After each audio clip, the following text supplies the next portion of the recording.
Bonsoir. Oui, bonsoir. Merci de prendre quelques minutes pour, avec nous, parler de la situation et du fonctionnement du palais de justice de Pau durant le confinement, puis d'une façon beaucoup plus générale d'ailleurs. Nous allons parler du rôle et de la façon dont les avocats sont aujourd'hui mobilisés et également finalement le point sur la situation, parce qu'on a bien compris qu'avant le confinement, vous étiez au cœur, les avocats, d'un mouvement qui a duré de longues semaines, 8 semaines je crois. Nous ferons le point peut-être avec vous dans quelques minutes également sur ce sujet. Jean-Philippe Blève, j'ai une première question qui paraît toute simple, mais pour celles et ceux qui nous suivent, on essaye chaque soir de donner des réponses claires à des questions souvent simples. Qu'est-ce qu'un bâtonnier? Qu'est-ce que le bâtonnier de l'ordre des avocats? Et quel est son rôle et sa fonction? Vaste question, M. Dournès. Alors, le bâtonnier, c'est un petit peu le père de famille. Hein. C'est celui qui conduit la troupe, c'est celui qui représente les avocats, c'est celui qui sert d'interlocuteur au nom des avocats et en représentation de cette profession auprès des magistrats, auprès des pouvoirs publics. C'est celui qui gère l'ordre. Aujourd'hui, le barreau de Pau représente l'effort de 250 avocats. Et, il faut qu'on puisse conduire un petit peu cette grande famille au quotidien dans les bons moments et dans les mauvais moments comme actuellement. Absolument, d'autant que le mauvais moment est le moment tout à fait particulier que l'on vit, sur lequel on va revenir en matière de fonctionnement du palais de justice. Il a été précédé, je le disais, d'un moment où on vous a entendu, où on vous a vu, ce qui est assez rare, manifester longuement une forme de mécontentement qui a conduit également à une forme de grève qui, d'un œil extérieur, paraissait surprenante, ou en tout cas assez rare en termes de mobilisation de votre profession.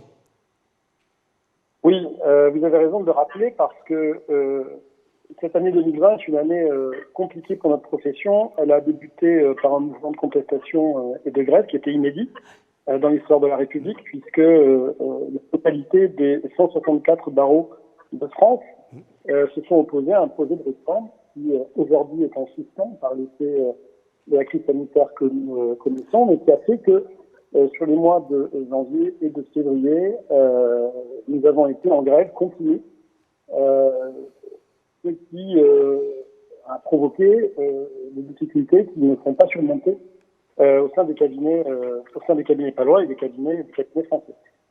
Donc une mobilisation qui n'a pas fait de nuit, mais qui a cessé par l'effet de cette triste actualité dont nous subissons tous aujourd'hui les conséquences. Tout à fait, parce qu'aujourd'hui, c'est intéressant de se demander finalement quel est l'état du fonctionnement déjà en général du palais de justice. Après, on parlera de vos professions en particulier, mais aujourd'hui, quel est le fonctionnement du palais de justice de Pau? Alors, les Palois connaissent ce grand bâtiment des places de la Libération. Il faut le rappeler, je le précise parfois, est un ancien couvent à proximité de l'église Saint-Jacques. C'est vrai. Qui avait été converti en palais et en maison de justice au XIXe siècle. Ce grand palais, ce vieux bâtiment est aujourd'hui un paquebot vide, puisque depuis environ 200 personnes qui travaillent dans ce bâtiment, depuis le 16 mars, le 17 et le 18 mars, au lendemain de l'intervention du président de la République et du plan d'activité du plan de confinement, il n'y a plus aucune activité judiciaire au sein du palais, mais aussi dans d'autres sites judiciaires éclatés sur Pau, que sont le conseil du prud'homme, place de Verdun, et le tribunal de commerce, qui est derrière le palais de justice, ou le tribunal d'instance, l'ancien tribunal d'instance du Moreau. Aujourd'hui, un justiciable qui souhaite saisir soit le tribunal de commerce, soit le conseil du prud'homme, soit n'importe quel autre juridiction, sera un mur qui ne pas, comme je le disais, d'activité judiciaire. À l'exception de certaines affaires ou de certains dossiers qui sont jugés en matière pénale, comme les Palois ont pu noter ces derniers temps sur des actualités également malheureuses en lien avec le confinement. Il y a des dossiers jugés en comparution immédiate, mais qui ne concernent pas le justiciable lambda, concerne, c'est des personnes qui sont prévenues et coupables de délits, qui sont jugés en situation d'urgence. Absolument. Alors, on avait noté d'ailleurs au début de cette émission, et ça avait été relayé par la presse locale, que pour l'homme, par exemple, qui avait été interpellé à Orthez à la suite d'un vol de carton de masque à l'hôpital d'Orthez, la comparution immédiate avait été renvoyée finalement à la fin du mois d'avril, alors qu'elle devait avoir lieu, je crois, à la fin du mois de mars, parce qu'il ne pouvait être assisté d'un avocat, et donc il n'était pas possible de le juger sur le fond, parce que les avocats refusaient, si j'ai bien compris, d'intervenir en l'absence de moyens de protection, masques et gel en particulier. Depuis, est-ce que la situation a évolué par rapport à cette information qu'on avait partagée? Alors oui, vous l'aviez relayé, et cette situation était presque une anecdote judiciaire malheureuse, puisqu'il faut savoir qu'au jour où ce monsieur a été présenté devant le tribunal correctionnel, il était le seul à porter un masque. Eh oui. Les magistrats n'avaient pas de masque, l'escorte n'avait pas de masque, et les avocats présents, ou l'avocat, ne pouvait pas avoir de masque. Pourquoi? Parce qu'il n'existe pas de moyens aujourd'hui, il n'existait pas de moyens permettant aux auxiliaires de justice ou aux intervenants, que sont les policiers, que sont les magistrats, de préserver leur intégrité physique. Alors, le barreau de Pau, dans un premier temps, avait refusé, mais ça a duré une petite semaine, d'intervenir parce qu'il ne disposait pas de moyens de protection. C'est le barreau qui, sur mon initiative, a fait l'acquisition de masques et de solutions hydroalcooliques. Alors, ce ne sont pas des masques qui sont des masques réservés aux soignants, mais ce sont des masques en tissu qui sont produits par une société de la Pendenaille que nous utilisons désormais lors des audiences. Ça veut dire qu'aujourd'hui, le travail des avocats, parce que encore une fois, je fais souvent ces formes de parallèles pour que ce soit bien clair pour les personnes qui nous écoutent. On est bien d'accord que là, en effet, c'était plutôt une anecdote judiciaire, vous le disiez, ou dans la chronologie, parce qu'aujourd'hui, évidemment, les avocats, vous êtes en mesure et vous travaillez dans vos différents cabinets. Alors non. Ou pas. Aujourd'hui, à raison des mesures de confinement, et des demandes qui ont été relayées par les pouvoirs publics, nous ne sommes pas en capacité ou en possibilité de recevoir nos clients dans nos cabinets. Les cabinets aujourd'hui ont quasiment tous cessé leur activité sur site et nous travaillons ou nous exerçons nos métiers par télétravail. Ça veut dire que les activités de cabinet sont quasiment nulles aujourd'hui. Elles sont nulles par les activités cabinet, elles sont nulles puisqu'il n'y a plus d'activité judiciaire. Et bien sûr. Donc, on est comme d'autres professionnels, et notamment de certains professionnels de santé. Je pense par exemple aux chirurgiens-dentistes, dans l'incapacité d'exercer nos métiers. Alors, nous sommes en relation avec les chefs de juridiction. J'étais juste avant, du reste, en intervention, en votre émission, en conversation téléphonique avec le premier président de la Cour d'appel de Pau, puisque nous souhaitons rétablir très rapidement les activités judiciaires. Aujourd'hui, nous sommes dans la 4e semaine de confinement, Monsieur Dournès, et durant le temps de ces 4 semaines, nous avons constaté que donc, il fallait s'adapter à une situation d'urgence et que le tribunal n'était pas accessible. Dorénavant, cette situation ne pouvant durer puisqu'on s'inscrit dans une logique de confinement qui a vocation à durer, au-delà certainement du mois d'avril, nous recherchons des moyens et des solutions pour reprendre, pour ne pas dire maintenir cette activité judiciaire. Parce que là, aujourd'hui, avec en effet cet arrêt, la justice en général est en train de prendre ou d'accumuler, j'ai envie de dire, un retard qui est assez considérable. Parce que non seulement il y avait déjà ce qu'on pouvait noter comme forme de retard, mais là on se dit, mais jusqu'où peut-on aller durablement si jamais tout continue à être à l'arrêt? C'est exactement cela. Il s'agit non seulement de gérer la situation d'urgence, mais il s'agit aussi d'anticiper la reprise d'activité qui sera compliquée par l'examen des dossiers qui avaient été renvoyés durant le temps des périodes de grève de janvier et de février. Mais il faut s'occuper de ces dossiers-là. Il faut aussi gérer ceux qui vont être adressés aux juridictions au mois de mars, au mois d'avril. Et la grande difficulté que rencontrent les chefs de juridiction aujourd'hui, les magistrats, c'est qu'ils ne disposent pas des moyens, déjà en situation en temps normal, de traiter l'afflux des dossiers, cet embouteillage-là fait ou veut que il faut réfléchir de manière savante et puissante à la mise en œuvre de moyens qui ne sont pas des moyens prévus par le code de procédure, avec les magistrats en partenariat avec eux, on essaie de trouver des solutions. Et on organise des réunions un petit peu de crise, parce que dans l'intérêt de nos clients, dans l'intérêt des justiciables et dans l'intérêt du bon fonctionnement du service public de la justice, il faut que l'on anticipe le retour à la normale. Mais aujourd'hui, on est bien démunis. Oui, on l'imagine et on le constate bien, et à la fois que ce soit un effet pour les justiciables ou bien pour celles et ceux qui sont dans les chronologies habituelles de la justice, et puis on l'entend bien également pour tous ceux qui pourraient arriver aujourd'hui sur le tapis, parce que le monde continue à tourner, même s'il tourne d'une façon tout à fait particulière aujourd'hui, et que mécaniquement, il va de nouveau y avoir des saisines, que mécaniquement, il va de nouveau y avoir aussi parfois des interventions nécessaires, ne serait-ce que pour le quotidien, où on peut très bien imaginer des besoins absolument indispensables dans des familles comme dans des entreprises pour avoir recours à des avocats. Tout à fait. Ce sont bien les situations d'urgence qu'il faut traiter, et c'est bien ce qu'il faut aujourd'hui poser comme problème. C'est que pour un chef d'entreprise, pour un salarié, pour un commerçant, que sais-je, pour un citoyen qui souhaite avoir recours à l'outil judiciaire, bien aujourd'hui, il n'y a pas de réponse.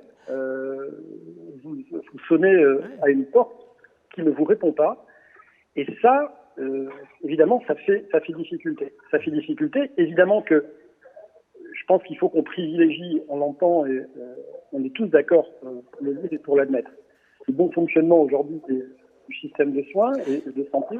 Peut-être que les efforts, il faut les concentrer à ce niveau-là, mais pour autant, il existe aussi d'autres services publics qui doivent être pris en considération. Hier après-midi, Mme Belloubet était entendue par une commission d'enquête sur la gestion de la crise sanitaire dans le monde de la justice. On n'a pas réellement été rassurés par les réponses qui nous ont été faites, parce que aujourd'hui, sans que ça puisse être reproché nécessairement au gouvernement, on ne sait pas quand nous sortirons de cette situation. Or, pour mettre en place des plans d'action, il faut que l'on puisse anticiper des situations qui sont déjà compliquées à gérer. Donc, on n'a aucun moyen de régler concrètement, efficacement, pratiquement les problèmes qui se posent à nous de jour en jour. Avec derrière ou à côté de vos professions un nombre également très important de métiers ou d'intervenants dans ce qui est aujourd'hui la grande chaîne de la justice, dont on entend bien au travers de vos propos qu'il y a également une forme évidemment de danger dans la précarité, dans le déséquilibre qu'il peut y avoir. Je n'y mets pas forcément de rapport directement financier, mais enfin mine de rien, ou économique, mais enfin mine de rien, il y a également aussi ce versant-là, surtout lorsqu'on entend depuis des semaines avant le Covid-19, les difficultés qu'il y a au niveau économique ou organisationnel qui étaient déjà plutôt existantes avant le Covid-19. Oui, bien sûr. Dans la grande brouette de tous nos problèmes, de tous nos soucis, donc poser ces réalités-là. De vraies inquiétudes demain, parce qu'on va devoir redéfinir un monde, un fonctionnement dans une société qui va nécessairement se repenser. Ouais. On le vit tous au quotidien. On a bien compris qu'il faudrait que l'on construise nos existences d'une autre façon. Mais est-ce qu'on sera en capacité de le faire? Est-ce que ce sera un luxe qu'on pourra se payer que de réfléchir? On devra se redéfinir, parce qu'il faudra d'abord demain penser à travailler et à vivre et à survivre dans de bonnes conditions. On est très inquiet sur l'appareil économique, sur sa capacité à surmonter cette épreuve, et on est dans l'angoisse d'une flambée du chômage. Donc c'est bien des soucis majeurs que l'on doit gérer, que l'on doit traiter. On n'est pas les seuls, nous les avocats, naturellement, encore une fois, à supporter ces Non, moments-là. non, pour le coup, vous n'êtes pas les seuls, et c'est très bien de le dire, mais pour le coup, pour être très clair, est-ce que dans la profession, par rapport aux tailles qui sont très différentes hein, de cabinets, et puis aussi dans la façon d'exercer ou dans le type de clientèle, hein, qui peut être très différent d'un cabinet à l'autre, selon qu'on est plutôt dans le côté avocat d'affaires ou selon qu'on est plutôt dans le civil ou ou dans la partie purement judiciaire, il peut y avoir une vraie mise en danger pour la survie même de certains de ces cabinets. Oui, c'est très important cette question, Monsieur Drounès, et je vous remercie de l'avoir posée, parce que les avocats sont considérés comme des privilégiés, des professionnels qui gagnent très bien leur vie. Alors c'est malheureusement ou heureusement quelque chose qui n'est pas vrai et qui est faux. Aujourd'hui à Pau, il y a 250 avocats dans une ville d'environ 100 000 ou une conurbation d'environ 150 000 personnes. C'est beaucoup et il faut savoir que la rémunération moyenne ou les revenus moyens d'un avocat sont en baisse constante pour atteindre des niveaux qui sont très inquiétants. En tant que bâtonnier, je suis saisi aujourd'hui de demandes d'aide financière. Notre barreau dispose d'un fonds de solidarité, d'aide financière pour des montants qui sont relativement surprenants.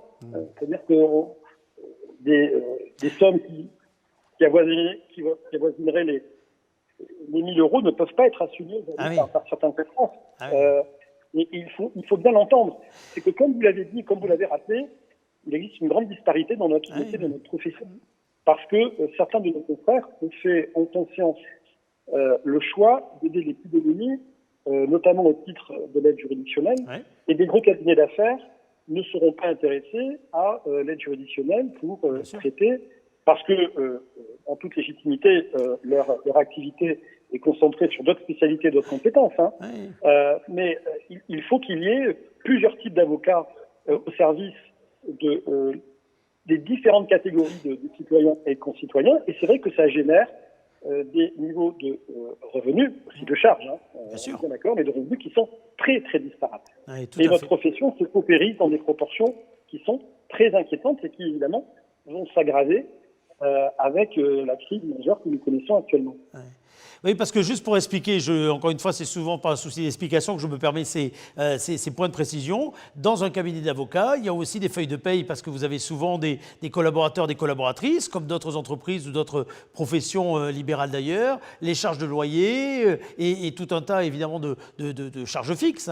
Qui sont tout à fait comparables à d'autres professions et dont souvent on se dit, à cause de l'image d'Épinal qu'il peut y avoir parfois de l'avocat, surtout d'ailleurs quand on n'a jamais eu recours à un avocat ou un cabinet d'avocats, qu'on n'imagine pas forcément derrière.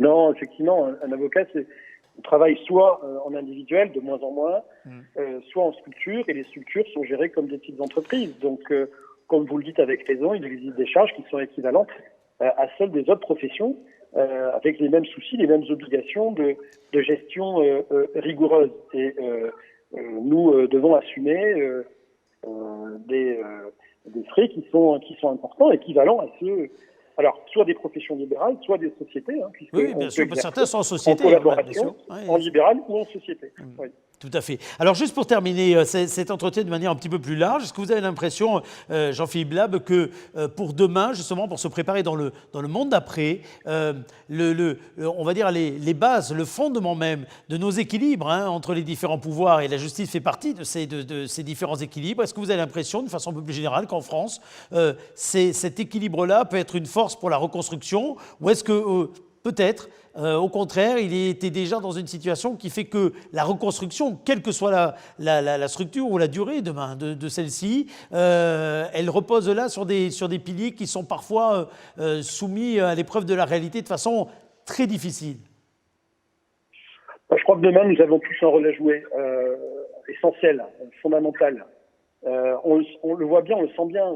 Ces élans de générosité spontanés à l'égard des soignants, ce sont des mouvements qui sont extrêmement positifs et rassurants sur le sentiment des gens en général, et sur les valeurs que l'on partage. Ces valeurs-là, on est tous, quels que soient les professionnels que nous sommes, on est tous d'accord pour les diffuser. C'est clair. Main dans la main, que nous vivions, que nous évoluions dans des mondes différents. Le monde de la justice est un monde qui est pas très compris, toujours pas très connu, qui inquiète. Pour autant, nous sommes dans le quotidien, dans le pratique, dans la souffrance et au contact des gens, quelle que soit leur vie, leur parcours. Oui, sachez que vous pouvez toujours compter sur nous. Nous avons toujours rappelé, manifesté lors de ces mouvements de grève où les gens pouvaient avoir le sentiment qu'on s'était mis en retrait du fonctionnement de notre société. C'est pas vrai. Il faut toujours rappeler que nous étions au service des gens à titre gratuit s'il le fallait, avec spontanéité. Nous, on sera toujours là, mais on a besoin de vous, Monsieur Bournès. Les journalistes ont besoin aussi de tous les acteurs économiques que nous sommes. Chacun a son rôle à jouer demain dans cette société qui est peut-être pas à reconstruire, mais en tout cas à repenser dans son fonctionnement au quotidien. Ça, absolument.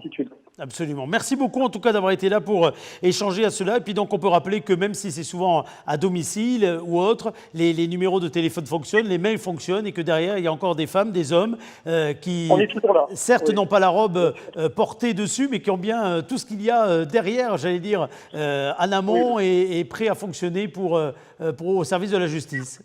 Derrière une adresse mail, derrière un numéro de téléphone, il y a toujours un cœur qui bat. Tout à fait. C'est tellement bien de terminer en se disant que sous la robe, il y a un cœur qui bat, vous voyez. Donc finalement, ça fait de véritables fins. Merci beaucoup, maître, d'avoir été notre invité.